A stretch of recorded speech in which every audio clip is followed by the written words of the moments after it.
प्रश्न 12, यदि P of A this, P of B this और P of A intersection B this हो तो P of A dash intersection B dash ज्ञात कीजिए। ओके, तो सबसे पहले P of A dash intersection B dash is equal to 1 minus P of A union B सूत्र का उपयोग करेंगे।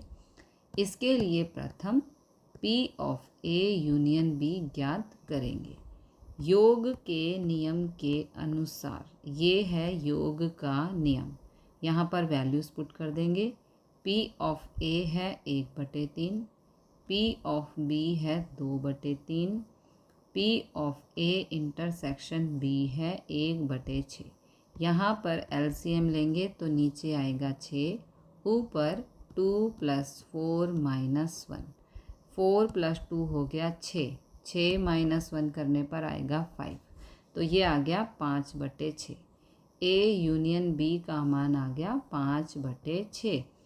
अब P of A dash intersection B dash is equal to, ये सूत्र है। ओके, तो यहाँ पर 1 माइनस A यूनियन B है 5/6, यहाँ पर एलसीएम लेंगे तो ये 6, 6 एकम 6 - 5, 6 - 5 हो जाएगा 1/6। ओके, मांगी गई संभावना 1/6 है।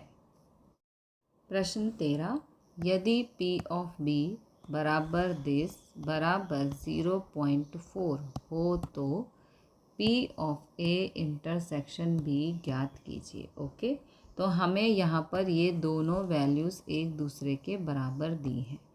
P ऑफ B बराबर 2P of A by B बराबर 0.4 दिया है। इन दोनों का मान 0.4 है, तो पहले इनको हम अलग अलग लिख देंगे। P ऑफ B बराबर 0.4, फिर 2P of A by B बराबर 0.4, 2 यहाँ गुणा हो रहा है, इस तरफ जाके भाग हो जाएगा। 2 से 0.4 को भाग करेंगे तो आंसर आएगा 0.2। ओके, अब शर्ती संभावना के नियम के अनुसार P of A by B, upon में B है तो नीचे P ऑफ B आएगा और ऊपर A intersection B। P of A by B का मान है 0.2, इंटरसेक्शन हमें नहीं पता तो एज इट इज़ लिख देंगे। P ऑफ B है 0.4, 0.4 यहाँ भाग हो रहा है, इधर जाएगा तो गुणा हो जाएगा, ये गुणा हो गया। ठीक है, तो आंसर आ गया 0.08। प्रश्न 14, घटनाएं A और B निरपेक्ष घटनाएं हों और 3P ऑफ A बराबर 2P ऑफ B बराबर 0.12 हो तो P of A intersection B ज्ञात कीजिए। ओके, अब यहाँ पर A और B निरपेक्ष घटनाएं हैं और इस तरह हमें इक्वल दी हुई हैं, तो पहले इन्हें अलग अलग लिखकर सॉल्व करेंगे। ओके, 3P ऑफ A बराबर है 0.12, यहाँ लिख दिया। 2P ऑफ B भी बराबर है 0.12, तो यहाँ पर लिख दिया, अलग अलग कर दिया। ओके, अब 3 यहाँ गुणा में है, इधर आके भाग हो जाएगा, 3 से कैंसिल करेंगे 0.4 आएगा। 2 यहाँ पर गुणा हो रहा है, इस तरफ जाके भाग हो जाएगा, 2 से कैंसिल करेंगे 0.06 आएगा। अब हमें A इंटरसेक्शन B ज्ञात करना है, ये सूत्र है, यहाँ पर वैल्यूज़ पुट कर देंगे, आंसर आएगा 0.0024। प्रश्न 15, दो घटनाएं A और B के लिए 5P ऑफ A बराबर 3P ऑफ B बराबर 2P of A union B बराबर 3/2 हो, सभी का मान 3/2 दिया है, तो A of A dash union B dash ज्ञात कीजिए। ओके, तो दो घटनाएं ए और बी के लिए ये सभी पहले 3/2 बराबर दिया है, तो सबको पहले अलग अलग सॉल्व करेंगे। ओके, 5p ऑफ ए बराबर 3/2, 3p ऑफ बी बराबर 3/2, 2p of A union B बराबर 3/2। सबको अलग अलग कर दिया। अब 5 यहाँ गुणा में है, इधर आके भाग हो जाएगा, तो ये हो गया 3, 5 दूनी 10। p ऑफ ए बराबर आ गया 3/10।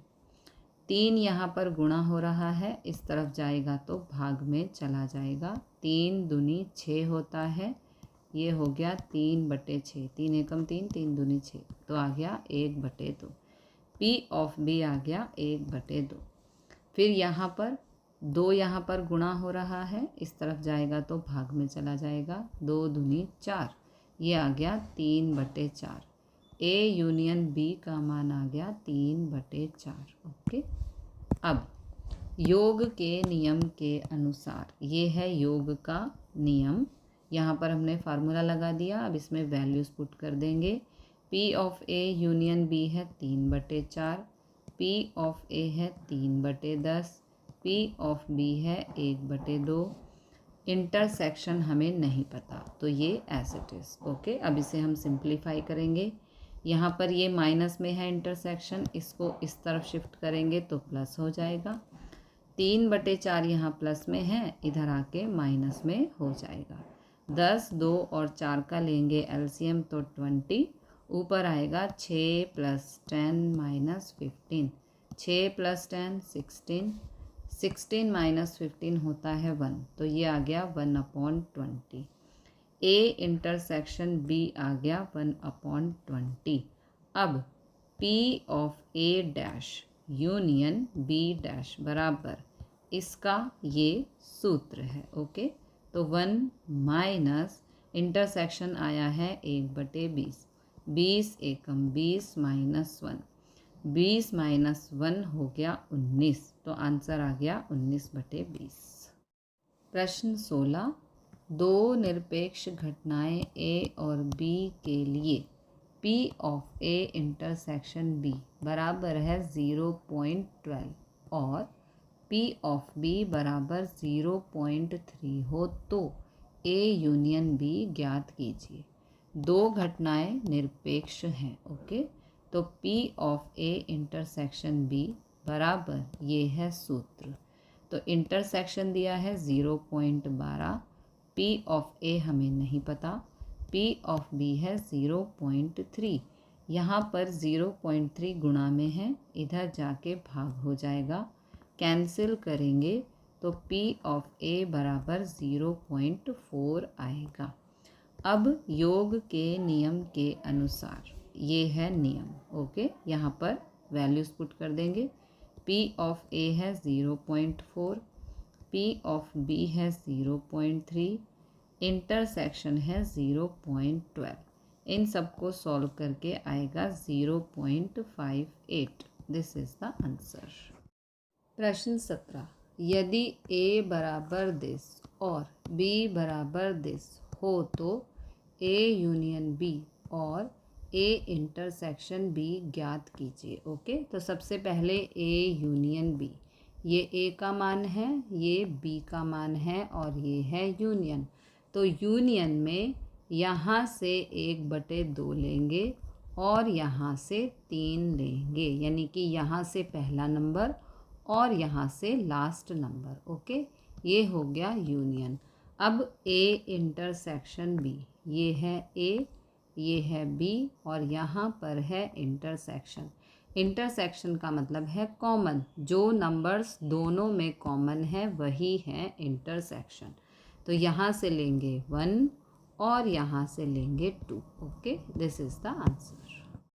प्रश्न 18, दो घटनाएं a और b में से कम एक घटना घटने की संभावना 1/4 हो और घटना a बने परंतु b ना घटे, उसकी संभावना 1/5 हो, तो घटना b घटने की संभावना का मान ज्ञात कीजिए।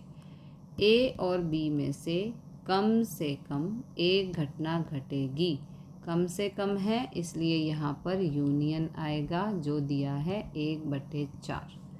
घटना ए बने परंतु घटना बी ना घटे अर्थात ए माइनस बी बने, तो P of A minus B हमें दिया है 1/5। Okay, P of B find करना है जिसके लिए A माइनस बी में से यूनियन को माइनस करेंगे। तो A माइनस बी है 1/5, यूनियन दिया है 1/4। एलसीएम लेंगे यहाँ पर, तो 5 चौक हो जाएगा 20 और ऊपर 5 माइनस 4, 5 माइनस 4 होगा 1/20। This is the answer.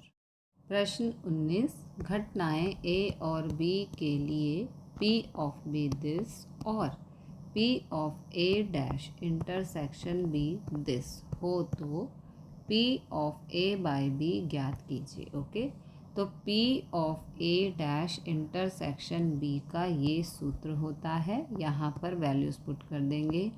P of A dash intersection B है 1/2, P ऑफ बी है 3/5, इंटरसेक्शन हमें नहीं पता। ओके, तो यहाँ पर ये है 3/5, इस 1/2 को यहाँ लेकर आएंगे तो माइनस का हो जाएगा, ये रहा, और इंटरसेक्शन को इस तरफ लेके जाएंगे तो प्लस का हो जाएगा। ओके, अब एलसीएम ले लेंगे, 5 और 2 का एलसीएम 10, ऊपर हो जाएगा 6 माइनस 5, 6 माइनस 5 होता है 1, तो ये हो गया 1/10 इंटरसेक्शन। ओके, अब P of A by B, upon में B है तो P ऑफ B नीचे आएगा, इंटरसेक्शन ऊपर आएगा।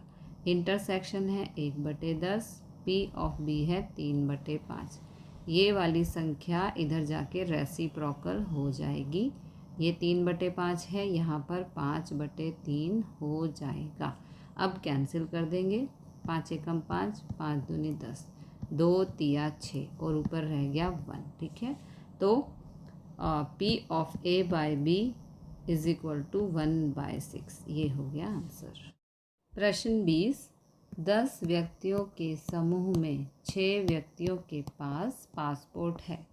इस समूह में से 3 व्यक्तियों का चयन किया जाता है, उसमें तीनों व्यक्ति के पास पासपोर्ट हो तो 10 व्यक्तियों में से 3 व्यक्ति चयन करने का निदर्श अवकाश यानी कि n, 10 में से 3, तो ऊपर हो जाएगा 10 × 9 × 8 और नीचे 3 × 2 × 1। कॉम्बिनेशन हमने 11th क्लास में किया हुआ है। इन सब को सॉल्व करेंगे, आंसर आएगा 120, तो n आ गया 120। अब पार्ट 1 में तीनों व्यक्ति के पास पासपोर्ट हो उसे घटना A कहें तो A के सानुकूल परिणाम यानी कि M, 6 में से 3, क्योंकि इसने कहा है 6 व्यक्तियों के पास पासपोर्ट है और पार्ट 1 में हमें तीनों व्यक्ति के पास पासपोर्ट हो वो फाइंड करना है। तो 6 व्यक्तियों के पास पासपोर्ट है इसलिए 6 में से 3, तो ऊपर हो जाएगा 6 × 5 × 4 अपॉन में 3 × 2 × 1। इसको सॉल्व करेंगे, आंसर आएगा 20। तो P of A is equal to M/n, M है 20, N है 120, कैंसिल किया 1/6, मांगी गई संभावना 1/6 है। पार्ट 2, 2 व्यक्ति के पास पासपोर्ट ना हो उसे घटना B कहें तो B के लिए सानुकूल परिणाम यानी कि M, 4 व्यक्ति ऐसे हैं जिनके पास पासपोर्ट नहीं है, तो 4 में से 2 और 6 में से 1 लेंगे क्योंकि हमें टोटल 3 व्यक्तियों का चयन करना है। तो इसके लिए 4 × 3 अपॉन में 2 × 1 और यहाँ पर हो जाएगा 6, 2 एकम 2, 2 दूनी 4, ये हो गया 2 तिया 6 और ये वाला 6, 6 6 36, तो M आ गया 36। Now P of B is equal to m/n। m है 36, n है 120। कैंसिल करेंगे तो 3/10 आएगा।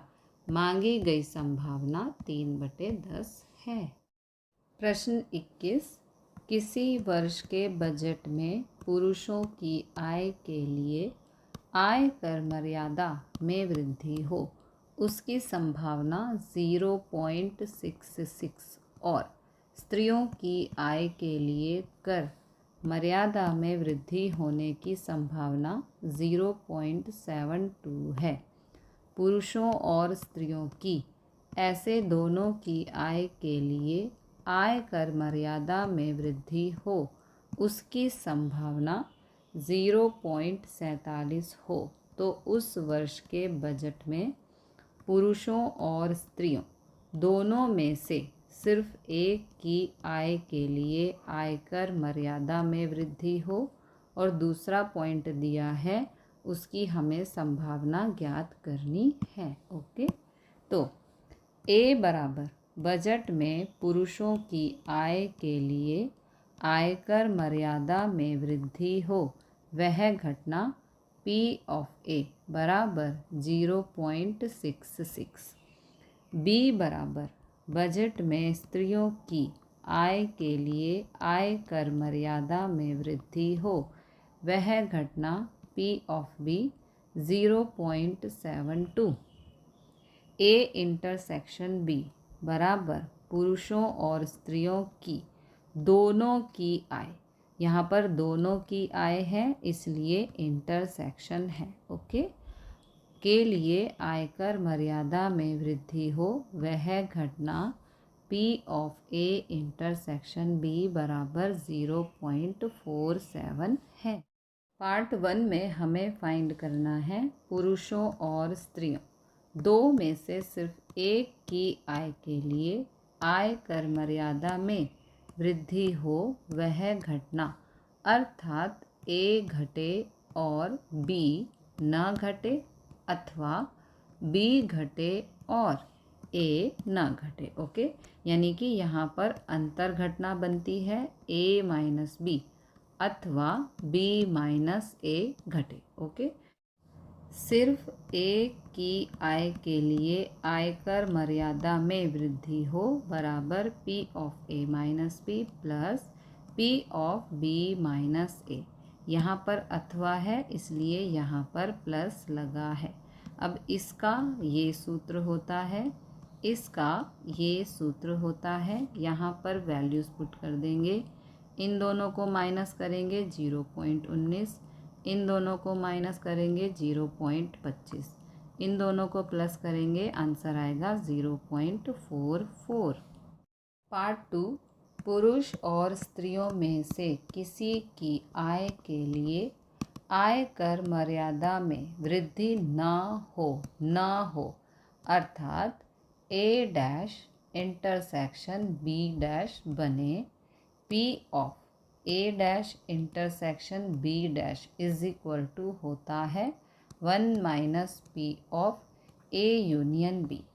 प्रथम P of A union B ज्ञात करेंगे योग के नियम के अनुसार। ये है नियम, यहाँ पर वैल्यूज़ पुट कर देंगे, इनको सिंप्लीफाई करेंगे तो आंसर आएगा 0.91। ये आ गया यूनियन। अब P of A dash intersection B dash is equal to, ये इसका सूत्र है 1 माइनस यूनियन है यहाँ पर 0.91, माइनस करने पर आंसर आएगा 0.09। मांगी गई संभावना 0.09 है। यहाँ पर कहा था वृद्धि न हो, इसलिए A dash intersection B dash. Okay, प्रश्न 22, क्रूड ऑयल के मूल्य में वृद्धि होने के बाद पेट्रोल के मूल्य में वृद्धि हो, ऐसा 80% किस्सा में बनता है और डीजल के मूल्य में वृद्धि हो, ऐसा 77% किस्से में होता है। पेट्रोल और डीजल दोनों के मूल्य में वृद्धि हो, ऐसा 68% किस्से में होता है। पेट्रोल का मूल्य में वृद्धि हुई है, उसी शर्ताधीन डीजल के मूल्य में वृद्धि हो उसकी संभावना ज्ञात कीजिए। ओके, तो ए बराबर पेट्रोल के मूल्य में वृद्धि हो वह घटना, पी ऑफ ए 80% दिया है, जिसे हम 80/100 लिख सकते हैं। ये हो गया 0.80। बी बराबर डीजल के मूल्य में वृद्धि हो वह घटना, पी ऑफ बी 77% दिया है, जिसे हम 77/100 लिख सकते हैं। तो ये हो जाएगा 0.77। अब ए इंटरसेक्शन बी बराबर पेट्रोल और डीजल दोनों की बात है, इसलिए यहाँ पर इंटरसेक्शन है। के मूल्य में वृद्धि हो वह घटना, P of A intersection B बराबर 68% दिया है, इसे हम 68/100 लिख सकते हैं। तो ये हो जाएगा 0.68। पेट्रोल के मूल्य में वृद्धि हुई हो उसी शर्ताधीन डीजल के मूल्य में वृद्धि हो, अर्थात ए बन चुकी है, उसी शर्ताधीन बी बने, वह घटना बी बाय ए बने शर्ती संभावना के नियम अनुसार। अब यहाँ पर P of B by A upon में A है, इसलिए यहाँ पर अपॉन में P ऑफ A, ऊपर आएगा इंटरसेक्शन। तो इंटरसेक्शन है 0.68, P ऑफ A है 0.80, कैंसिल करने पर आएगा 17/20। ये हो गया आंसर। प्रश्न 23, मौसम विभाग के पूर्वानुमान के अनुसार सप्ताह के 3 दिन गुरुवार, शुक्रवार और शनिवार के दिन बारिश होने की संभावना इतनी और इतनी है। अगले सप्ताह में यह 3 दिनों में से कम एक दिन बारिश होने की संभावना ज्ञात कीजिए। ओके, तो सप्ताह के 3 दिन गुरुवार, शुक्रवार और शनिवार के दिन बारिश गिरे उसकी घटनाएं निरपेक्ष हैं। ए बराबर गुरुवार को बारिश हो वह घटना, P ऑफ ए 0.8। बी बराबर शुक्रवार को बारिश हो वह घटना, P ऑफ बी 0.7।